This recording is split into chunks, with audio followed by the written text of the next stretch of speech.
On Friday, how many of you were here on Friday evening? Okay, I was here Friday evening. Friday evening we celebrated the appearance day of Lord Nrsingadev. Nrsinga Bhagavan ki jai.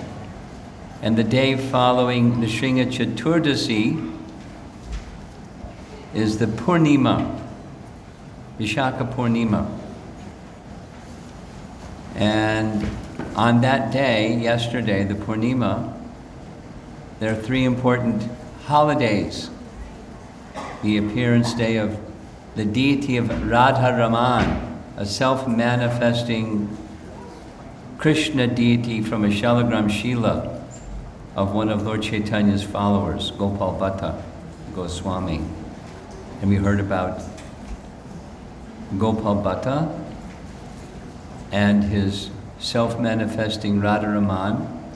In Vrindavan, they had big festival. 500 liters, that's a lot of milk, bathing the deity. And it's a small deity, about 7 inches tall. Big festival in honor of the appearance of Radharaman and the appearance of Srinivas Acharya, who is in the line of Lord Chaitanya, Rupa Goswami, etc., Jiva Goswami, and the next in line. Very important Acharya in our line. And also the appearance of Madhavendra Puri.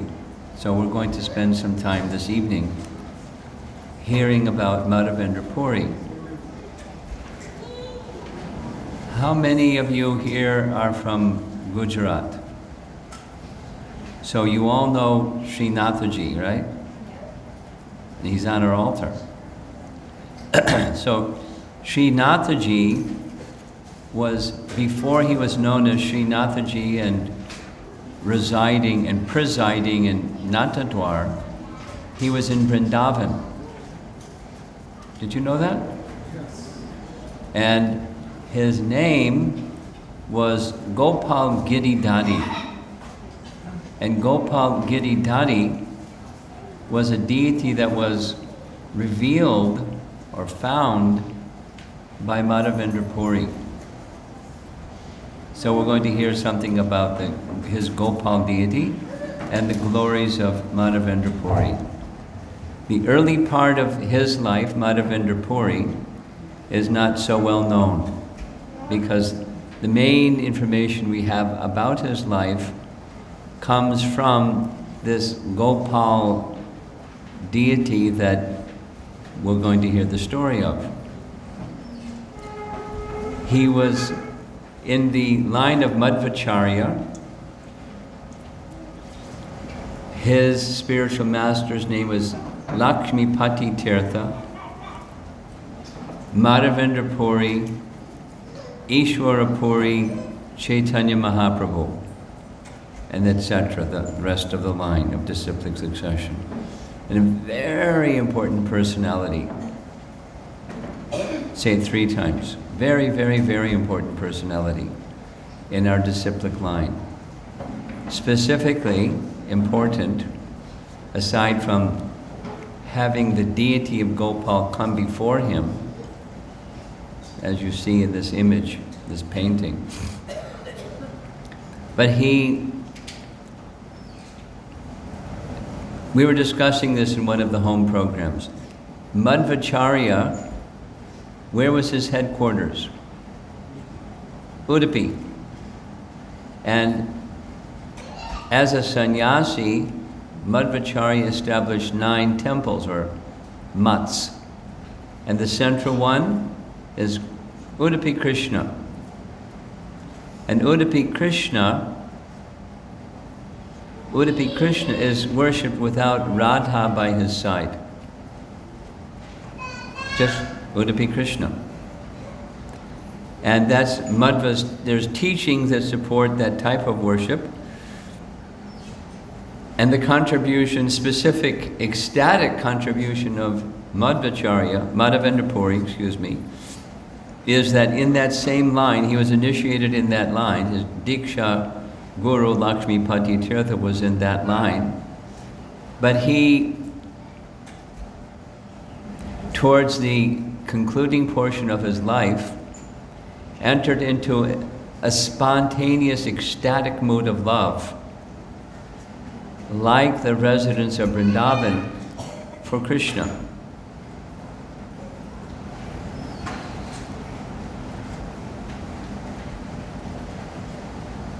One of the beautiful songs that we sing, or stotras that we recite, is the prayers to Govinda. Govindam Adi Purusham Tamaham Bhajami. Now, one of those prayers to Govinda goes like this. Golokanamni nijadamni taleja tasya Devi maheshu haridama soteshu teshu Te te prabhava vihitas Govindamadi purusham tamaham bhajami. And that's a prayer of Lord Brahma to Govinda, where he's describing the hierarchy of planetary arrangements from the place where Brahma was standing in Brahmaloka looking up. First he mentions Devi Dham, that's where we are, Phoenix. And not just Phoenix, this universe. Devi Dham, the realm of Devi. She presides. And above Devi Dham, Mahesh Dham, the abode of Lord Shiva, Mahesh. And above Mahesh Dham is Hari Dham, Vaikuntha, where Narayana presides. And above that is Goloka. Goloka. Goloka is the name of Krishnaloka, the planet of, in the Vaikuntha realm, in the spiritual sky, the Paravyom, Krishna resides. And the mood of love for Narayana in Vaikuntha is pure love in the mood of opulence.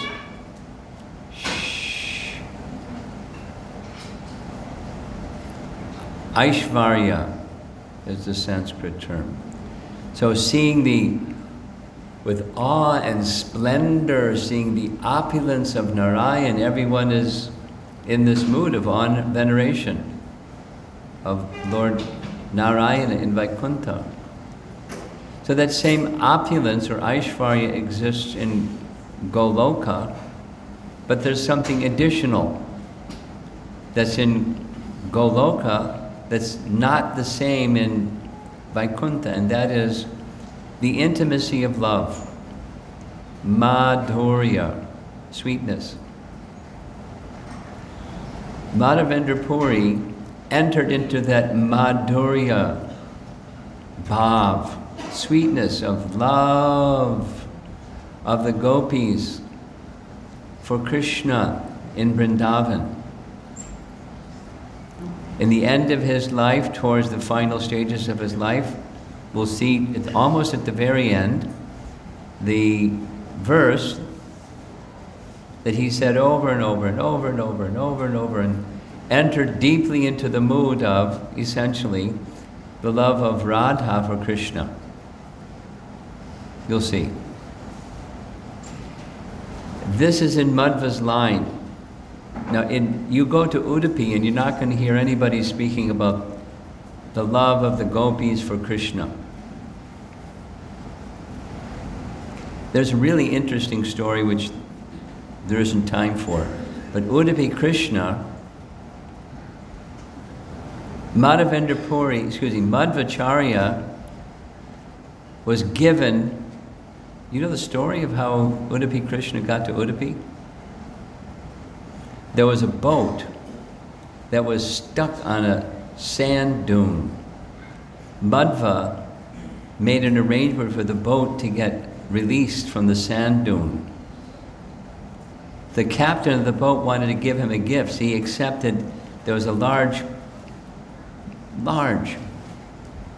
block of chandan, sandalwood. And so it was given to Madhva. When the chandan broke open, inside was the Krishna deity. But that Krishna deity that was in the boat came from Dwarka. It's a long history, but the deity has some history connected with Krishna's time, a deity of Krishna worshipped during Krishna's time. Long story, without time for the details. Madhvacharya began worshipping that Krishna deity in Udupi, and that was the Lord of his life. But his worship was in the mood of Vaikuntha.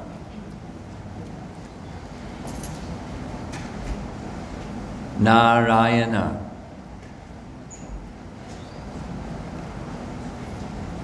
And then 8 other temples that are Leela avatars of the Lord. There's a Nrsimha temple in Udupi. We saw a picture on Friday evening. So, in that same line of Madhvacharya came Madhavendra Puri, many generations later. But in the mood of worshiping the Supreme Lord, he entered into this mood of the worship of Krishna that the residents of Vrindavan have for Krishna, in this Madhurya Bhav. And he, in turn, passed that on to his disciple, Ishwara Puri, in turn, who passed it on to Chaitanya Mahaprabhu. And that's the line in which we are following. But very important personality. He didn't change the teachings, he just entered into a very profound, ecstatic mood of love, as the residents in Vrindavan have for Krishna.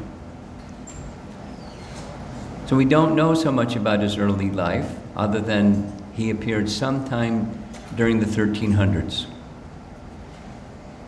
which was before Chaitanya Mahaprabhu appeared, which was in 1486. So sometime in the 1300s. And we hear about his life in this way. He was in the renounced order, sannyasi, as you see from his danda. And he was in the ultimate, the highest stage of sannyas.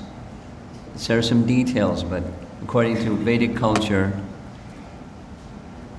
Kutichak, Bahudak, Paribrajacharya, and Paramahansa. Without saying the names again, those are stages where one is in a household life, and when that stage of sannyas comes, the first stage is they move outside the village, and then every evening they would go to the village, and the family would bring something to his cottage living outside. Then the next stage, they wouldn't bring something to him. He would go into the village and perform madhukari, extend his cloth. People would give whatever donation they would like, some rice or some anything. And that was his sustenance. The third stage, Paribrajacharya, he wouldn't stay outside the village. He had no home. He would travel and travel and travel. And do the same, madhukari. Unknown people, people that never saw this sannyasi before, extending his uttariya, his upper garment, at the household's home and accept whatever alms they would give, and that was his sustenance. Madhavendra Puri was in the final stage where he never performed madhukari. He never went door to door and asked anybody for anything. If and only if people came and volunteered something, then he would accept. Now, if somebody did that in America, they would die. But in India, during the 1300s, it was not so uncommon, but it meant sometimes Madhavendra Puri would fast for some days.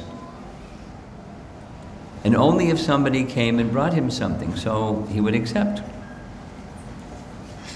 So during this Paramahansa stage of his life, he was visiting holy places. And one of those holy places that he visited was Vrindavan. And during his travels in Vrindavan, of course, he went to Govardhan Hill. And one day, at Govardhan Hill,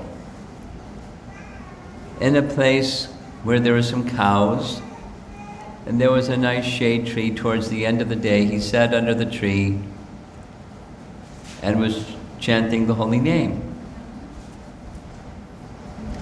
And as he was sitting there very peacefully chanting the holy name, a little village boy came along and said, "My dear sir,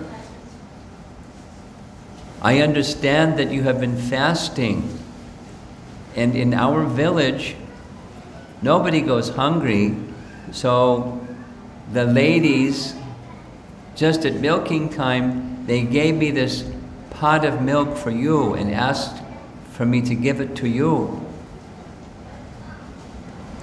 Madhavendra Puri said, "Who are you and how did you know it was fasting?" He said, "I'm from the local village and the ladies understood that you were fasting, and so they asked me to bring this milk to you.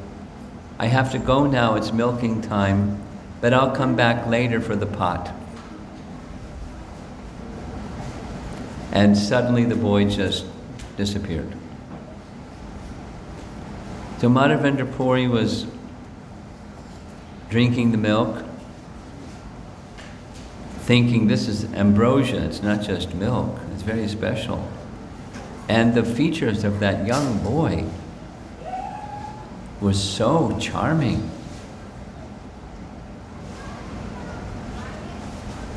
And as the evening went on, the boy hadn't come back yet, but as he was dozing off while chanting, the same boy appeared to him in a dream. And he said, "I am Gopal. I'm the same cowherd boy that came to you and brought you the milk. I have been waiting for you to come here for a long time. In my deity form, my worship has been neglected because of invasion of foreign military troops. My deity form was hidden deep into the jungle by the side of Govardhan Hill. And I would like you to find me and begin my worship." And the boy disappeared in his dream. And Madhavendra Puri, by now it was nightfall. Madhavendra Puri was, who can imagine? He saw Krishna and he didn't recognize Krishna. So he felt very sad, but he also felt ecstatic. Krishna came. Krishna spoke with me. Krishna wants me to worship him. So all night long, he was chanting and chanting, waiting for the break of the morning day. Because he was a sannyasi, it was easy to get some village people with some tools to go into this jungly area where the deity indicated where he was. And sure enough, they found the deity. Now, here's a photograph of that place. It's alongside Govardhan Hill, where this exchange took place with Madhavendra Puri was Govinda Kund. Govinda Kund. It's a very nice place with some history connected with the Govardhan Leela. And Surabhi cow came and performed Abhishek of Krishna, forming Govinda Kund. Here's what it looked like inside. This is exactly where the deity was.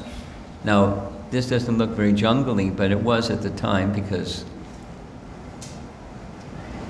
people became very civilized and chopped everything down and used it for firewood or whatever else they used. But it was then, at that time, it was literally a jungle. And he then placed the deity, with the assistance of people, up on the side of Govardhan Hill. And he knew all about deity worship, and so there's a very elaborate description of the arrangements that were made by Madhavendra Puri for bathing first, literally deity worship, bathing the deity with many, many, many buckets of water from Manasi Ganga, because Manasi Ganga is not so far, and then milk, and then anukut, vast amounts of prasadam were prepared by all the village people, smeared the body of the deity with oil, fragrant oil, and dressing the deity and ornamenting the deity and garlanding he did installation of the deity of Krishna and worshiped Krishna with great, great opulence. And the people of nearby villages, they heard about this. So they said, can we do it too? Can we make this offering, this Anukut festival? Very similar to Govardhan Puja, just big mountains of rice and rotis and everything, vegetable, whatever they had, milk products. So it went on for a month. People from different villages, they were in line. It's our evening. So worshipping of the Gopal deity in this way. And after that 1 month, gradually he established a standard of the worship of the deity Gopal. It's the deity of Gopal, Giri Dhari, Gopal lifting Govardhan Hill.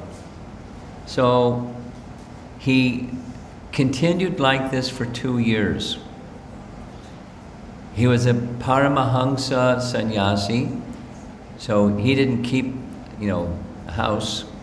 He lived just under a tree by the side of Govindakund, that very place where he was performing his bhajan kutir, is right there by the side of Govindakund. And then one evening, he had a dream. And in his dream, the deity Gopal appeared to him and said, summer is coming very soon, and my worship was neglected for so long.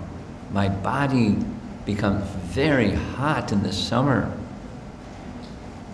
I have another request of you. You've served me very nicely. I'd like you to get some camphor and some sandalwood and bring here, and during every day of the summer, anoint the camphor and sandalwood upon my body. That very night, before even the sun came up, he was off to go get the sandalwood and camphor. And in the course of his travel, he was heading for Jagannath Puri, because somehow in Jagannath Puri was known to have camphor and sandalwood in abundance. He went to the place where Chaitanya Mahaprabhu later would appear. There he met Advaita Acharya. You all know who Advaita Acharya is, right? Sri Krishna Chaitanya, Prabhu Nityananda, Sri Advaita, Gadadhar, Srivas, Adi Gaura Bhaktavrinda. So Advaita Acharya became his disciple. Initiated disciple of Madhavendra Puri, one of them, Advaita Acharya. And then later he continued heading in a southerly direction, heading for Puri. And on his way, heading for Puri, he came to the Gopinath temple in Ramona, near Balasore. That's the nearby train stop. It's a little small village, Ramona, in Orissa. There's an amazing history of these deities, which I'm not going to go into because of time. But there's Gopinath in the middle, and Madan Mohan and Govinda by his side. Long history which there isn't time for. But he really appreciated how wonderfully the deity is being worshipped here. Here's a close-up of Gopinath. And so he was knowledgeable in deity worship, so he asked the pujari, what kind of offerings do you make for Gopinath? And the pujari told him, every evening we offer 12 pots of sweet rice or kheer. And it's really thick. Like you turn it, it just hardly even pours out. Very, very special. Amrita Kelly, it was called. But so as he was watching the offering being made, Madhavendra Puri thought, if I could taste some of that kheer, then I could understand the ingredients and how it was prepared just by tasting it. And then I could make some for my deity Gopal when I go back to Vrindavan. He was just thinking how to serve Gopal. And then it occurred to him, oh no, I'm thinking of enjoying what is being offered to Gopinath before it's even offered. I'm an offender. So he waited for the arti and offering to complete, and then he left the temple area. And he was off in the back side of the temple. There's a marketplace. And in the evening, the marketplace shuts down. So he just laid down in the marketplace to take rest for the night. He was a sannyasi. Doesn't need a, Ramada Inn or anything. So that night, after locking up the altar, because you do things like that in India, you make sure everything's locked up, the pujari had a dream. In the dream, the deity of Gopinath appeared and said, my dear pujari, you didn't notice, but there were 12 pots of kheer offered, and you only took 11. I hid pot number 12 behind the deity dress. Go right now to the altar, and you'll find pot number 12 of that kheer. And take that pot of kheer to Madhavendra Puri. He's taking rest in the marketplace. I want to give this kheer to him. It was a reciprocation with just a thought that he had.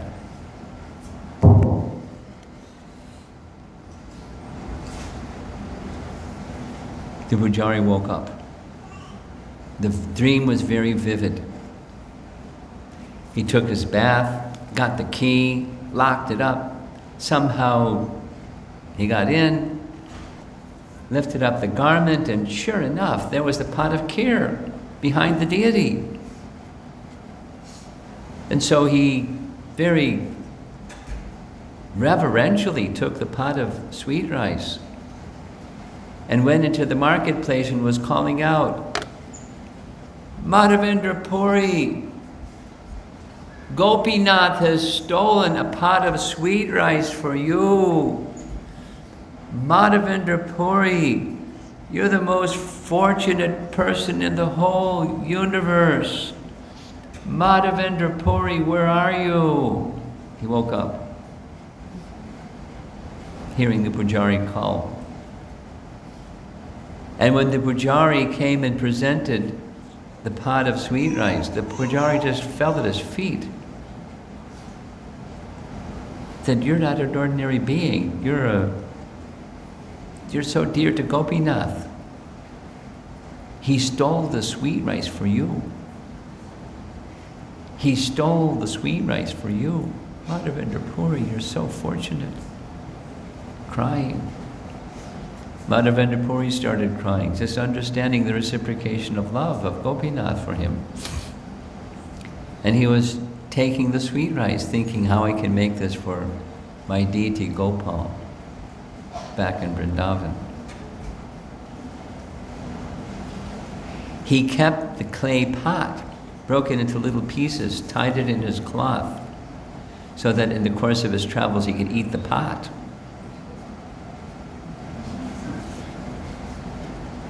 He then thought, when it becomes known, the pujari is going to tell others, when it becomes known that the deity stole sweet rice from me, everyone's going to want to come and honor me. Oh, you're so special.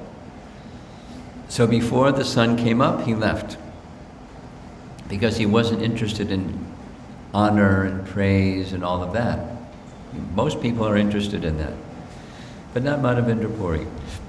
And he continued on his journey. And somehow somebody sent an SMS to Puri, and they found out about what happened in Ramuna even before he got there. Because the reputation of a person travels with the person, even at those times. So when he reached Jagannath Puri, he was received with great honor, very dear to Gopinath. So he stayed there for some time in Puri. The administrators of the temple made an arrangement that he would have ample supply of sandalwood, because that was his mission, to get sandalwood and camphor, expensive ingredients, and 2 people to help carry the sandalwood and camphor, and papers so that they could travel from one province to the other province and get clearance from the temple. The red carpet was rolled out for him. So on his way back to Vrindavan, he wanted to, there's Jagannath Puri where he visited. He came back to Ramuna. There's what today the inside very colorfully painted temple in the interior, because it's like a courtyard. There's the gate outside, you go inside the gate, and then here's the courtyard where the temple is over here, and other structures in the back and to the side. So he again saw the deity of Gopinath, and the experience was again a very ecstatic experience. And one more dream took place. In that dream, his deity of Gopal appeared and said, "Summer has already come. It's already very hot here in Vrindavan. So I want you to take that camphor and sandalwood and apply it to the body of Gopinath, because Gopinath and I are the same. There's no difference between us. Don't doubt this message. This is my instruction for you.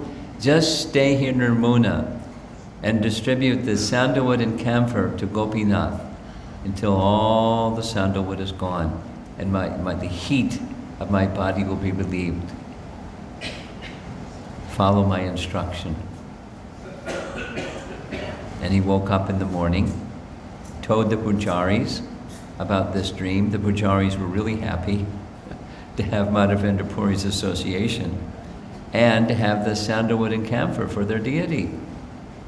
So the whole summer long, his 2 assistants and some men from the temple, they ground the sandalwood and sprinkled camphor in it and applied the sandalwood and camphor very liberally to the body of Gopinath.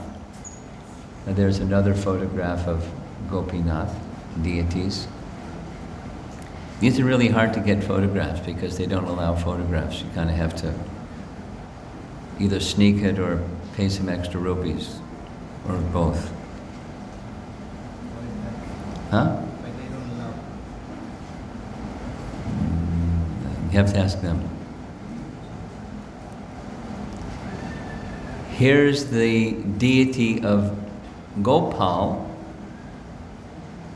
that Madhavendra Puri found, or that the personality Gopal told him where his deity form was. You saw the place where he discovered the deity. And then in passage of time, the Gopal deity was thought to be at risk. There's another image of the deity, Gopal. Here's the deity Srinathaji, because the deity was kept up on top of Govardhan Hill in a temple, but there was concern for the safety of the deity. So the deity was moved from invasion, just protect the deity. Because Vrindavan, there were many, many deities, and Aurangzeb wasn't far away, and they were concerned. So he was shifted to Natadwar. Most of the other deities of Vrindavan were taken to Jaipur, but this deed, long history, but instead was taken to Natadwar. So what is known as Sri Nathaji previously was Gopal Giri Dadi, worshipped by Madhavendra Puri. Now during the time of Chaitanya Mahaprabhu, which was maybe a little over a century and a half, something like that, after Madhavendra Puri, where Gopal was still being worshipped up on Govardhan Hill, Chaitanya Mahaprabhu would not walk on Govardhan Hill. And we're not supposed to walk on Govardhan Hill either, because his understanding was Govardhan is not different than Krishna. Now the Brijbasis, they walk on Govardhan Hill, but Mahaprabhu wouldn't walk on Govardhan Hill. So he was at the bottom of Govardhan Hill in a mood of separation from Gopal, Giri Dadi. And so on one occasion, while he was there was fear of some military invasion, and so the pujaris brought Gopal down from the top of Govardhan Hill so that Lord Chaitanya could have his darshan for some days. And then after that danger was gone, he went back up. This pastime is described in Chaitanya Charitamrita. So Lord Chaitanya's life and the predecessor Acharya, so let's go back in time. Chaitanya Mahaprabhu's spiritual master was Ishwara Puri. Ishwara Puri's spiritual master was Madhavendra Puri. Madhavendra Puri found the Gopal deity, and the Gopal deity was put on top of Govardhan Hill. Eventually, a little temple was built for him. Then eventually shifted to Natadwar.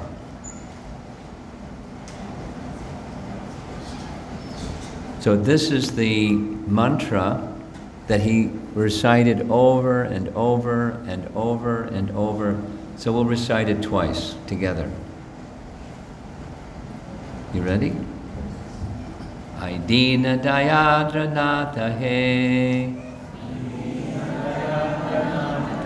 Mathura Nata Tava Lokshaye Lokshyat Yo Hridayam Tvad Aloka Kataram Dayata Brahmyati Kim Karom Yaham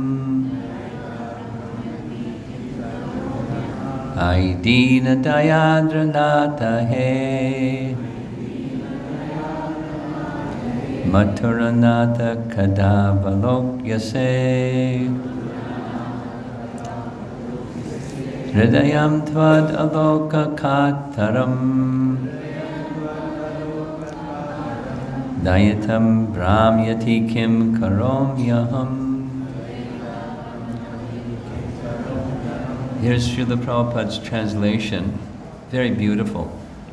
O my Lord, O most merciful Master, O Master of Mathura, when shall I see you again? Because of my not seeing you, my agitated heart has become unsteady. O most beloved one, what shall I do now? So it's, "O beloved one," is the mood of the gopis. And the mood overall is the mood of the residents of Vrindavan in their love for Krishna, feeling viraha bhav, separation. He entered deeply, profoundly into that state of consciousness and passed it on to his disciplic succession followers. Here's an image of Madhavendra Puri. After the sandalwood was finished and camphor, he went back and spent some time in Puri. After staying for some time in Puri, he went back to Ramuna, and his samadhi, his bhajan kutir and samadhi are there.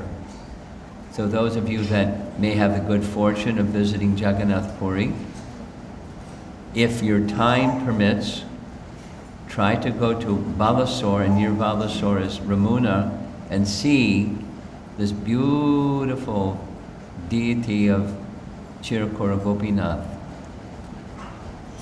And if you're very fortunate, you'll get some kheer. If you prearrange it, for sure you'll get it.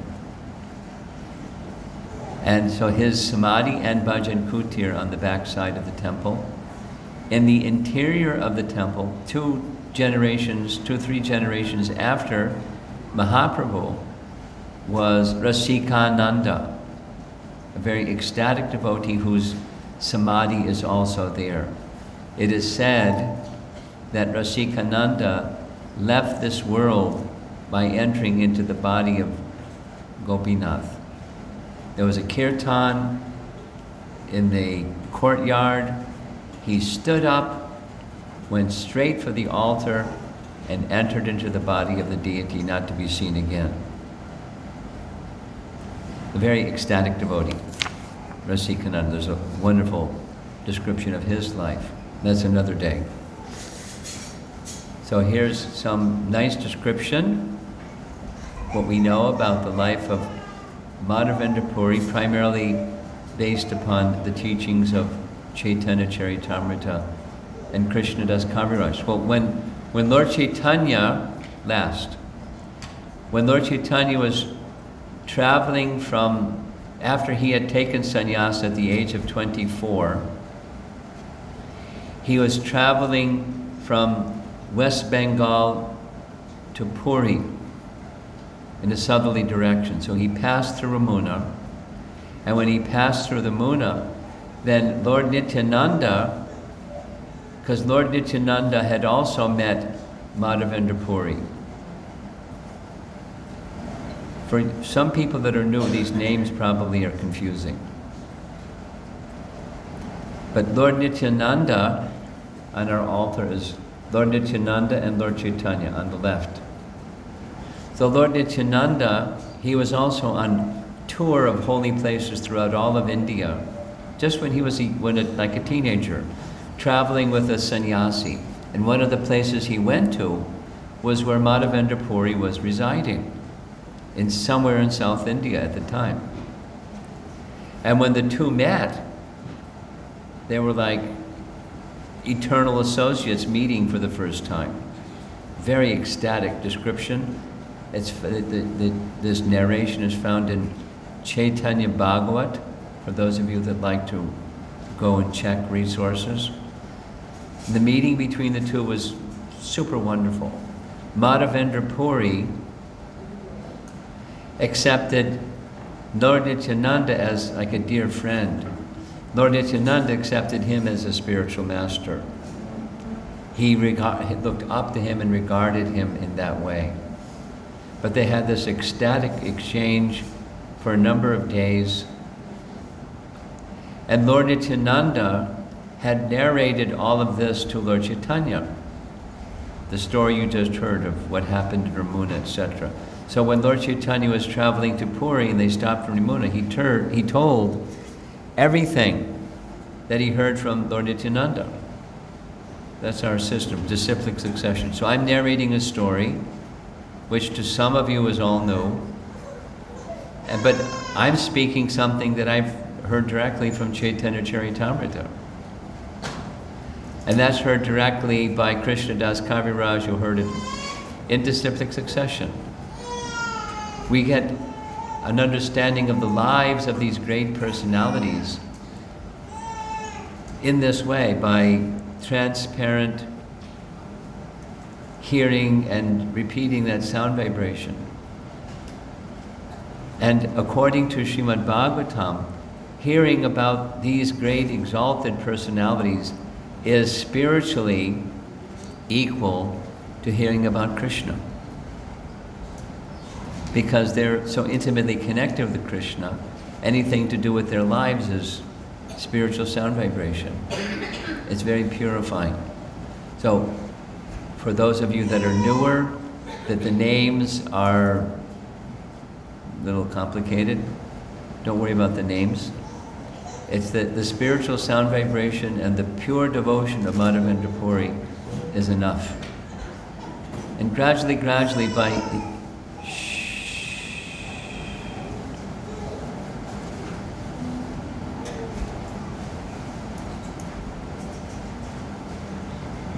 by hearing, what to speak of seeing images of these personalities, one develops an affinity and a personal understanding of their role in the lives of this disciplic succession. Madhavendra Puri ki jai. I think we're ready to wrap up. We're done.